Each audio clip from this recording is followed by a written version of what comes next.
નમસ્કાર વિદ્યાર્થી મિત્રો, સરસ્વતી ગ્રુપ ઓફ એજ્યુકેશન દ્વારા ચાલતા આ ઈ લર્નિંગ પ્રોગ્રામમાં હું બ્રિજેશ સાગળેચા આપ સૌનું હાર્દિક સ્વાગત કરું છું। આપણે ધોરણ 9 ની અંદર ચેપ્ટર નંબર 11 નો અભ્યાસ કરતા હતા વિજ્ઞાન વિષયની અંદર કે જેનું નામ છે કાર્ય અને ઊર્જા। તો ઓલરેડી આપણે આના બે લેક્ચર આપણે ભણી ગયા છીએ અને જેની અંદર આપણે જોયું કે રોજબરોજની ક્રિયાઓમાં કાર્ય અને ઊર્જા કેમ ઉપયોગમાં આવે છે અને મેં તમને એક મસ્ત મજાની એક આખી સિક્વન્સ શીખવાડી હતી કે આપણે કઈ દિશામાં આગળ વધી રહ્યા છીએ। એવું નથી કે બોર્ડ વાળા ગાંડા થઈ ગયા અને ગમે એમ આપણને ચેપ્ટર આપી દીધા, ના, બધા આપણા હિત માટે એક લાઈન બાય લાઈન સિક્વન્સ આપેલી છે કે જેથી તમે બધા અલગ અલગ કન્સેપ્ટ, બધા અલગ અલગ વસ્તુઓ સારી રીતે સમજી શકો। તો અહીંયા આપણે ચર્ચા કરીએ તો આપણે ચેપ્ટર નંબર 11 જે છે કાર્ય અને ઊર્જા, એમાં આપણે લેક્ચર નંબર 3 આજે જોશી કે આપણો ટોપિક છે ઊર્જા।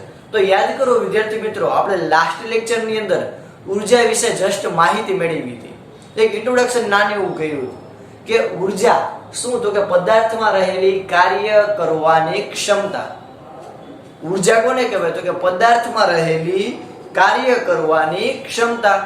જેમ મારામાં કાર્ય કરવાની ક્ષમતા વધારે હશે એમ મારામાં ઊર્જા વધારે હશે, જેમ મારામાં કાર્ય કરવાની ઊર્જા ઓછી હશે એમ મારી ઊર્જા પણ ઓછી હશે।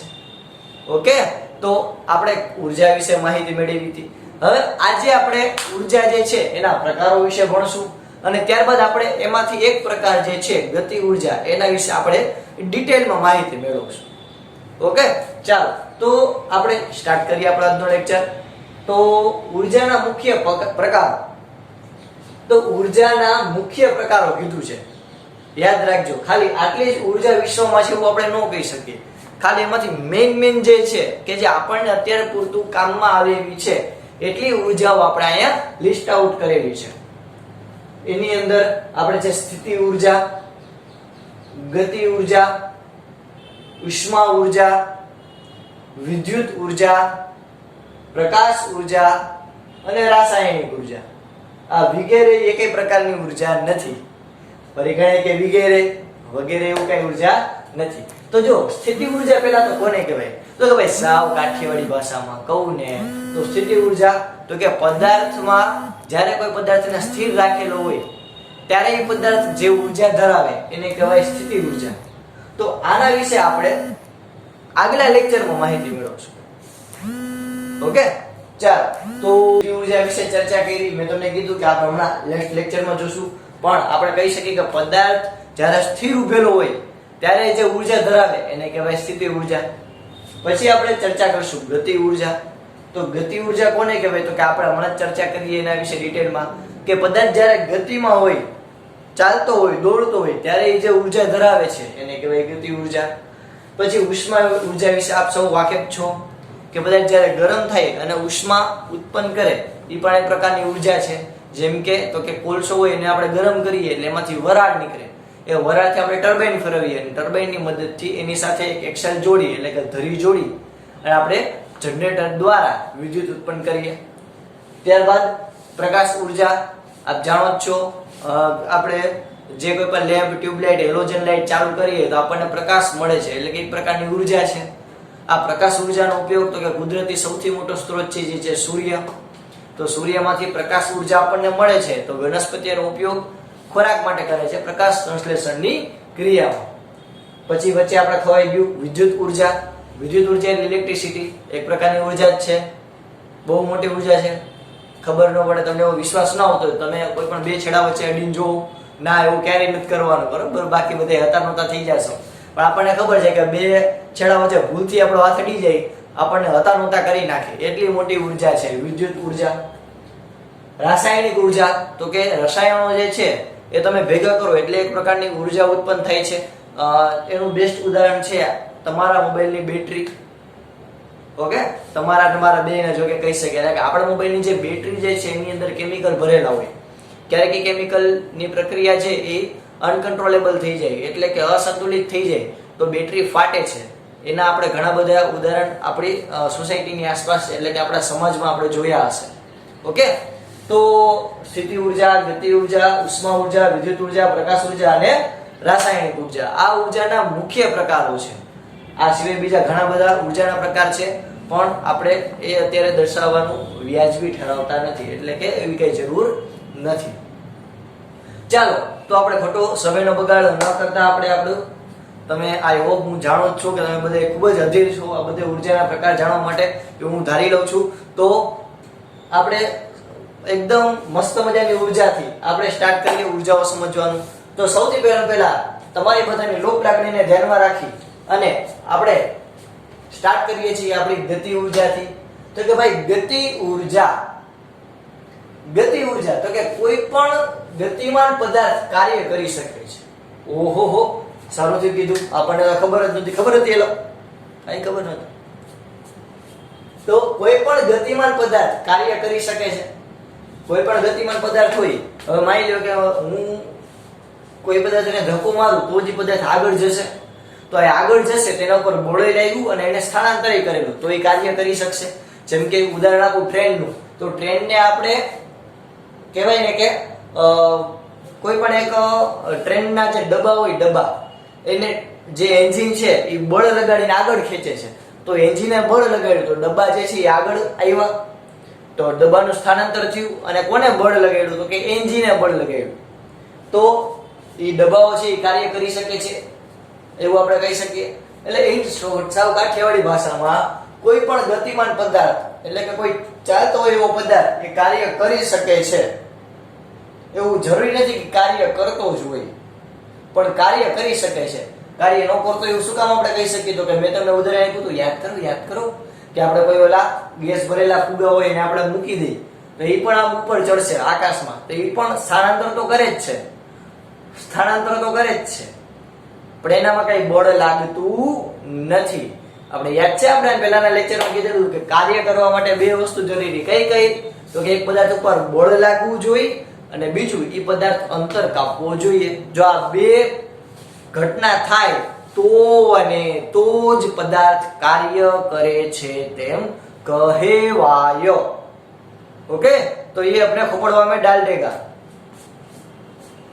ચાલો, તો કોઈ પણ ગતિમાન પદાર્થ કાર્ય કરી શકે છે, અર્થાત ઓહો જર્જરિત અવસ્થામાં છે આ અર્થાત.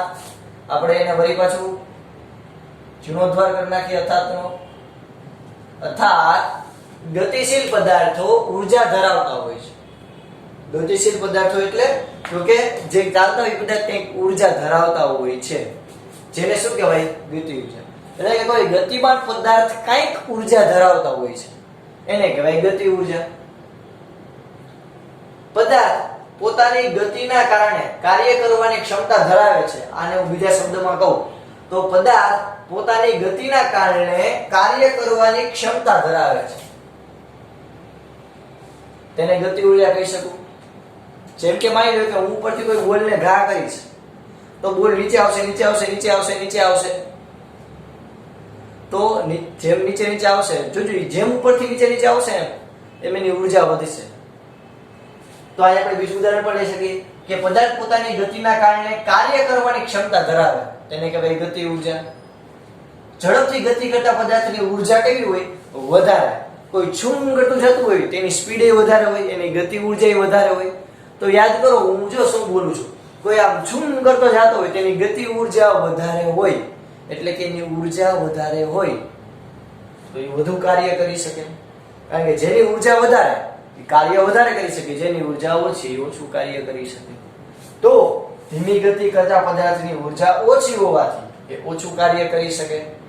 ઓકે, તો આપણે ત્યાં સુધી શું જોયું ગતિ ઉર્જામાં? તો કે પદાર્થ પોતાની ગતિના કારણે જે કાર્ય કરવાની ક્ષમતા ધરાવે છે એને કહેવાય ગતિ ઉર્જા. ઝડપથી ગતિ કરતા પદાર્થની ઉર્જા વધારે હોય એટલે વધારે કાર્ય કરશે, અને ધીમી અથવા તો ધીમી ગતિથી ગતિ કરતા પદાર્થની ઉર્જા ઓછી હોવાથી એ ઓછું કાર્ય કરશે. પછી વ્યાખ્યા હવે આપણે જોઈ લોકલાગણીને ધ્યાનમાં રાખી. તો કે ભાઈ કોઈ નિશ્ચિત વેગથી ગતિ કરતા પદાર્થ, જોજો આની વ્યાખ્યા સમજજો તો બહુ મજા આવશે. આઈ રિપીટ, સમજજો તો બહુ મજા આવશે. કોઈ નિશ્ચિત વેગથી ગતિ કરતા પદાર્થની ગતિ ઉર્જા, કોઈ નિશ્ચિત વેગથી ગતિ કરતા પદાર્થની ગતિ ઉર્જા એટલે કે આમ કઈક સ્પીડ થી ચાલે છે કોઈ પદાર્થ, ઠુચુક ઠુચુક ઠુચુક ઠુચુક ઠુચુક ઠુચુક ઠુચુક ઠુચુક ઠુચુક ઠુચુક. તો કોઈ નિશ્ચિત વેગથી ગતિ કરતા પદાર્થની ગતિ ઊર્જા એ તેટલા વેગ પ્રાપ્ત કરવા માટે તેટલો વેગ પ્રાપ્ત કરવા માટે કરવા પડતા કાર્ય જેટલી હોય છે. એટલે કે માની લો કે હું કંઈક સ્પીડ ધરાવું છું, માની લો કે હું 5 કિલોમીટર પ્રતિ કલાકની સ્પીડ ધરાવું છું, ચાલુ, તો હું 5 કિલોમીટર પ્રતિ કલાકની સ્પીડ મારે દોડવું હોય, એના માટે મારા પગે કાર્ય કરવું પડે. એટલે કે મારા પગ દ્વારા મારે સતત બળ લગાડવું પડશે. તો જ્યારે આપણા પગ થાકી જાય થોડીક વાર પછી આપણો શ્વાસ ચડી જાય. સમજો કે નહીં યાર, મારી વાત સમજો કે નહીં? ફિલિંગ સમજો તમે? ફિલિંગ શું કહું? તો કે આપણે કોઈ દોડતા હોય તો આપણે એમને દોડવા માંડશે, હાલો ઊભા એમ કહો, હાલો ભાઈ પગ દોડવા માંડ, પગ દોડવા માંડે, મને કઈ થાય જ નહીં, કઈ ફેર જ ન પડે, એવું થાય. તો કે આપણે જેવા દોડશી એટલે આપણે આપણા પગ દ્વારા સતત જમીન ઉપર બળ લગાડશી કે જેથી આપણે દોડી શકશું. તો આપણે જેટલી વધારે આપણે બળ લગાડશી એટલે આપણા પગ વધારે સ્પીડથી દોડશે અને એટલે આપણે વધારે વેગ પ્રાપ્ત કરશું, એટલે વધારે સ્પીડ પ્રાપ્ત કરશું. ઓકે, તો આપણે શું કીધું? તો કે કોઈ નિશ્ચિત વેગથી ગતિ કરતા પદાર્થની ગતિ ઊર્જા એ તેટલો વેગ પ્રાપ્ત કરવા માટે કરવા પડતા કાર્ય જેટલી હોય છે. કોઈ નિશ્ચિત વેગથી ગતિ કરતા પદાર્થની ગતિ ઊર્જા એ તેટલો વેગ પ્રાપ્ત કરવા માટે કરવા પડતા કાર્ય જેટલી હોય છે. એટલે તમે જેટલું કાર્ય શરૂઆતમાં કરશો એટલી ગતિ ઊર્જા મેળવશો. ક્લિયર થયું? અને જેટલી ગતિ ઊર્જા મેળવશો એટલું તમે વધારે કાર્ય કરી શકશો. અલ્ટિમેટલી તમારે ઘુમેડા જ મારવાના, કાર્ય ઊર્જા, કાર્ય ઊર્જા. જો કાર્ય કરો તો ઊર્જા મળે, જો કાર્ય કરો તો ઊર્જા ગુમાવો, ઊર્જા મેળવો તો કાર્ય કરો. રેડી? આ એક પ્રકારનું સર્કલ જ છે કે તમે કોઈ પદાર્થ કાર્ય કરે તો એ ઊર્જા ગુમાવે, હવે તો કે ક્યાંકથી ઊર્જા મેળવે તો ફરી પાછું કાર્ય કરે. એટલે આખું ચકેડામાં આપણે ફરવાનું જ છે. અમે આપણી જિંદગી ચકેડા ચક્રવ્યૂહ વાત થઈ. તો કોઈ નિશ્ચિત વ્યક્તિ ગતિ કરતા પદાર્થની ગતિ ઊર્જા, રજનીકાંત જેવું લાગે, કોઈ નિશ્ચિત વેગથી ગતિ કરતા પદાર્થની ગતિ ઊર્જા એ તેટલો વેગ પ્રાપ્ત કરવા માટે કરવા પડતા કાર્ય જેટલી હોય છે. આ વ્યાખ્યા પહેલા તો ખોપડીમાં બેઠી, વ્યાખ્યા આપણને ખબર પડી એવું હું ધારી લઉં છું. તો હવે આપણે તો પ્રશ્ન એમ થાય, જો આ વ્યાખ્યા તમને હમણાં ખબર પડી જાય છે, તમને થોડું પ્રેક્ટિકલી સમજાવું. હવે આપણે પ્રશ્ન થાય, સાહેબ હાલો સમજી ગયા કોઈ પદાર્થ આમ છૂમ કરતો ગતિ કરે તો એની ગતિ ઊર્જા કેટલી છે મારે માપવી હોય તો? માની લો કે કોઈ બાઇક છે ચલાવે છે, તમે બધા હાલે તમારું ઉદાહરણ લો, તમે બધા જે છો મહાન હસ્તીઓ તમે બધાય, તો તમે સાયકલ ચલાવો છો એવું હું ધારી લઉં, કારણ કે ઘણા તો ચલાવતા નથી મને ખબર, પણ ધારી લઈએ આપણે કે સાયકલ ચલાવો છો. તો સાયકલ ચલાવો છો, મારે માપવું છે કે હાલો ભાઈ આ જે છે એ કેટલી સ્પીડમાં ચાલે છે, આ આપણો જે જણ છે ભાઈ એ કેટલી સ્પીડમાં, આપણો જે સ્ટુડન્ટ છે, આપણો જે વિદ્યાર્થી છે એ કેટલી સ્પીડમાં કાર્ય કરે છે, કેટલી ગતિ ઊર્જા ધરાવે છે, મારે માપવું હોય તો કે ભાઈ એના માટે આપણે ગતિ ઊર્જા કેમ શોધી શકાય? તો કે હું તમને એની બે ટિપ્સ આપીશ. એટલે કે આપણે 2 પોઈન્ટ એના ભણશું. શું? ક્યાં 1 અને 2 ના.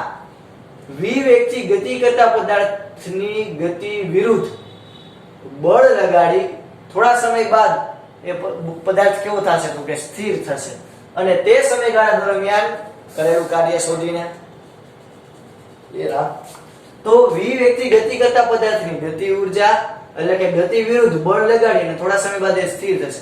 તમારી સાયકલ જ જોઈ લો ને, બ્રેક મારો જોઈએ સાયકલને ચલાવીને, એમને નહીં. વળી ઘણી કે જો ટાયર હલતું જ નથી, પણ થોડુંક ચલાવો, સાયકલ ચલાવો તો આપણે અચાનક બ્રેક મારી તો શું થાય?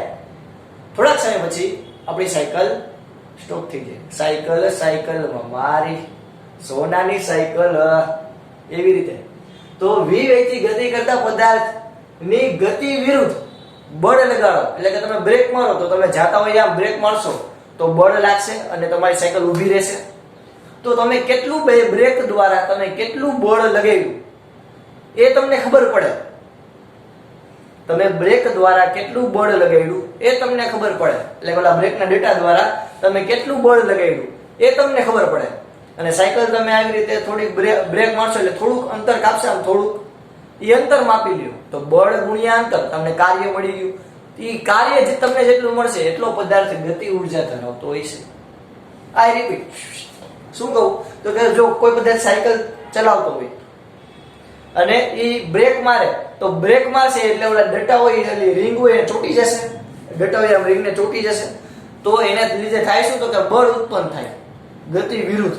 એ આપ જાણો છો, ઘર્ષણ બળ ઉત્પન્ન થાય ગતિ વિરુદ્ધ બ્રેક દ્વારા, એટલે બ્રેકના જે ડટા હોય એના દ્વારા.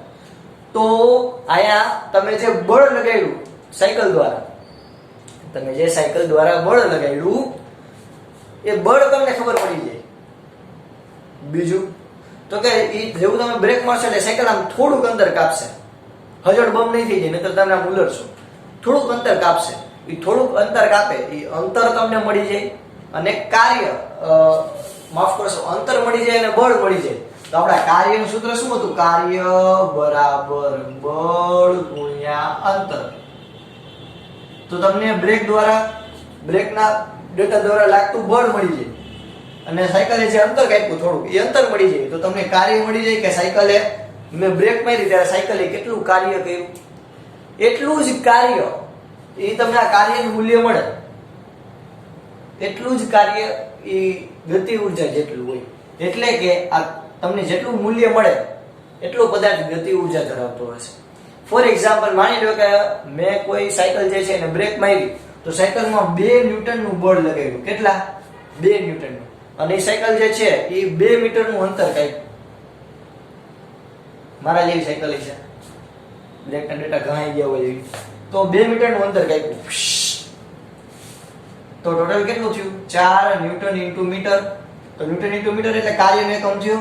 તો પદાર્થે કેટલું કાર્ય કર્યું છે, સાયકલે કેટલું કાર્ય કર્યું છે? 4 ન્યૂટન ઇન્ટુ મીટર, અથવા તો એને 4 જૂલ જેટલું કાર્ય કર્યું છે એમ કહી શકું, કારણ કે કાર્યના 2 એકમ છે. તમને જે મજા આવી તમારે લેવાના. તો 4 જૂલ જેટલું કાર્ય કર્યું છે.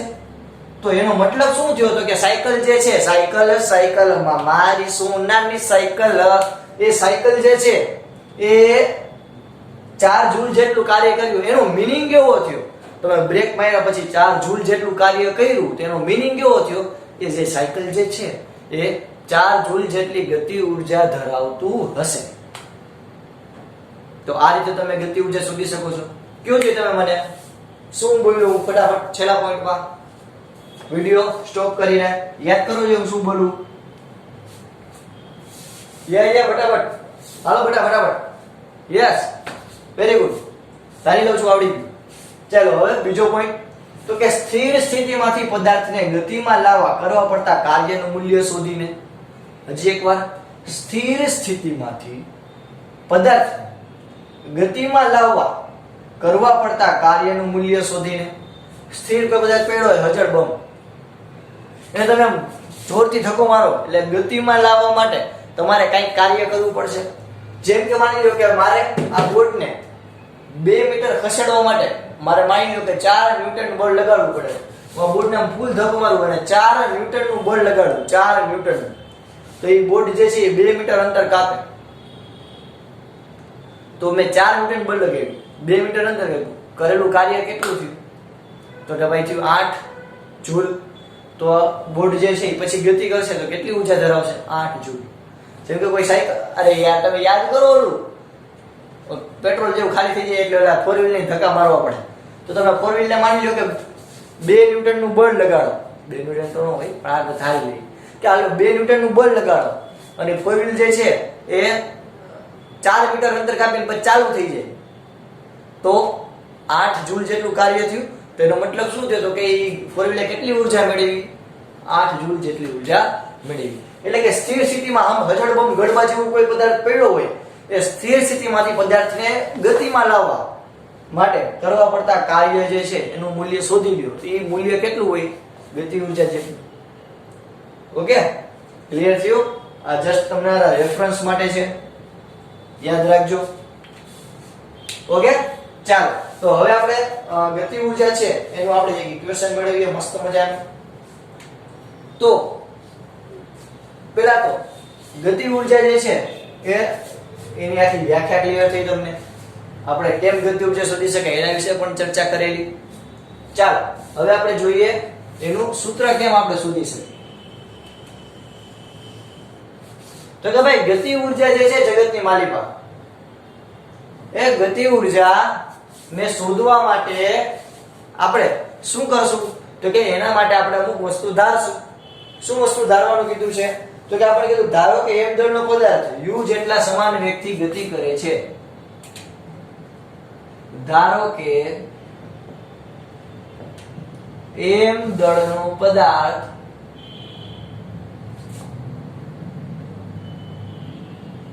u જેટલા સમાન વેગથી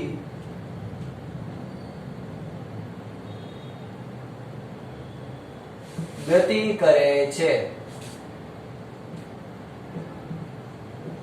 કોઈ m દળનો પદાર્થ છે u જેટલા સમાન વેગથી ગતિ કરે છે એવું આપણને કીધેલું છે.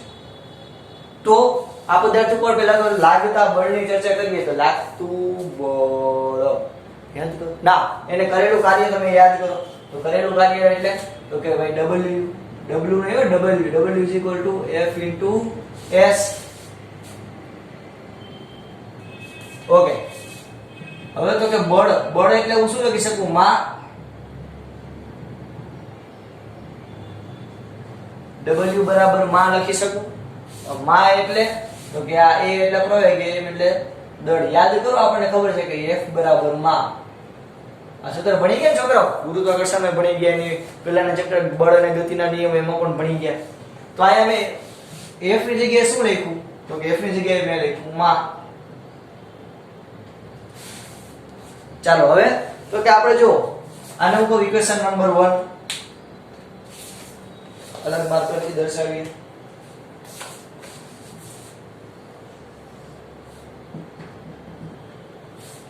તો હવે આપણે ગતિના સમીકરણ હતા કે ગતિના સમીકરણ પરથી ગતિનું સમીકરણ શું હતું? એલા યાદ કરો. યસ, ગતિનું સમીકરણ હતું v² u² = 2as. તો આના ઉપરથી આપણે s ને સૂત્રનો કરતા બનાવી તો s બરાબર શું થાય? તો કે આ 2a છે એ 1d થાય કે ક્યાં આવી જાય? છેદમાં, એટલે કે ગુફામાં. તો આને મૂકીએ ઇક્વેશન નંબર 2. ચાલો હવે તો કે ઇક્વેશન નંબર 2 ની કિંમત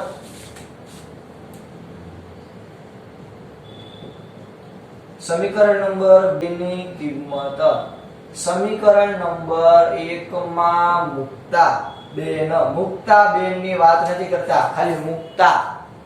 તો સમીકરણ 2 ની કિંમત સમીકરણ 1 માં બુગડીને કરતી નાખી દઉં તો શું થાય? તો કે ભાઈ શું થશે? તો કે w બરાબર m ગુણ્યા a ગુણ્યા s ની જગ્યાએ શું લખવાનું વિદ્યાર્થી મિત્રો? v² - u²/2a.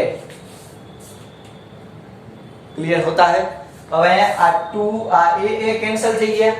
તો હવે w બરાબર શું મળ્યું?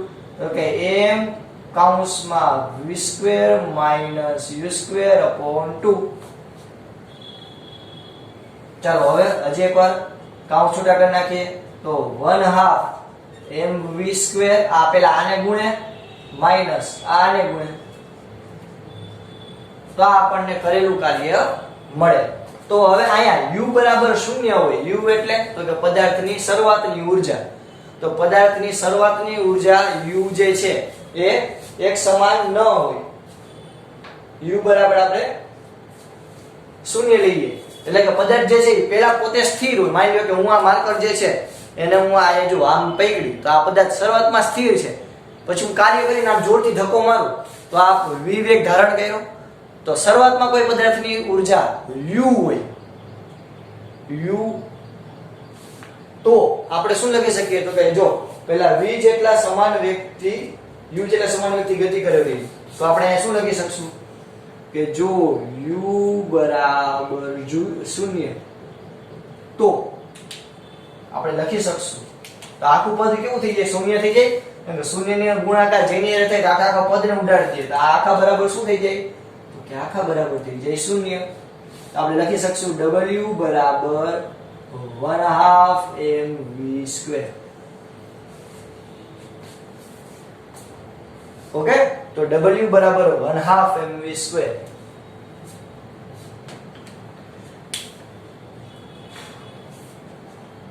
W બરાબર 1/2 mv સ્ક્વેર. તો અહીંયા આપણે શું કર્યું? સૌથી પહેલા કે m દળનો પદાર્થ જે છે એ u જેટલા સમાન વેગથી ગતિ કરી રહ્યો છે. આપણે થોડુંક સેન્ટેન્સ મને લાગે છે ચેન્જ કરી નાખી. ટેક્સ્ટ બુકમાં પણ આમ જ આપ્યું, પણ આ થોડુંક વિચિત્ર છે. m દળનો પદાર્થ જે છે u જેટલા સમાન વેગથી ગતિ કરે છે. આપણે અહીંયા થોડુંક સારી રીતે લખી શકીએ. આવી રીતે પણ તમે લખી શકો કે પદાર્થ u જેટલા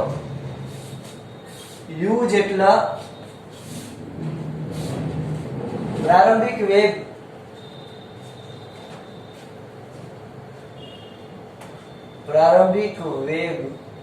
ધરાવે છે. આમ લખો તો ચાલે. તો w બરાબર f * s, w બરાબર f બરાબર મૂકું માં, તો mass એટલે કે માસ. પછી ગતિના સમીકરણ પરથી v2 - v2 બરાબર 2as આપણે ભણ્યા હતા, યાદ કરો.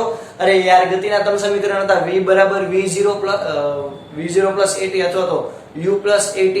બીજું તો કે s બરાબર 1/2 ut નો સ્ક્વેર. તે છે થોડું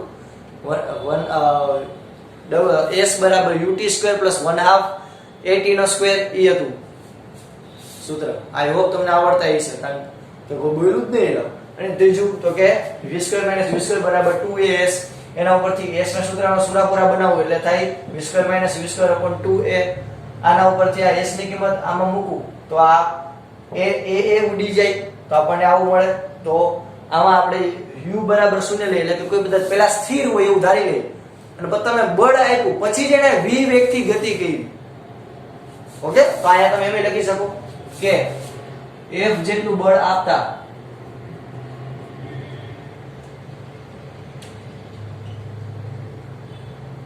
તે v જેટલો સમાન વેગ ધરાવે છે. સમાન વેગ ધરાવે. તો એમ કરીને તમે લખો તોય ચાલે. તો અહીંયા આપણે u બરાબર 0 લીધું, તો આપણને શું મળશે? w બરાબર 1/2 mv નો સ્ક્વેર. આ આપણું લાસ્ટ ઇક્વેશન થયું. ગતિ ઊર્જાનું સમીકરણ થયું. ગતિ ઊર્જાનો SI એકમ છે જૂલ. ગતિ ઊર્જાનો SI એકમ શું છે? જૂલ. કારણ કે મેં તમને કીધું હતું કે આ કોઈ પણ ઊર્જા હોય, આ કોઈ પણ ઊર્જા એનો એકમ શું થશે? જૂલ. ક્લિયર થયું વિદ્યાર્થી મિત્રો? આ બધું તમારે પાકી બુકમાં એક અને રફ બુકમાં એક લખવાનું છે. આજના લેક્ચરમાં આપણે અહીં સુધી રાખીએ. જય ભારત, જય હિન્દ. આ બધું તમે ફટાફટ રાખું છું, લખી લો તમારી બુકની અંદર.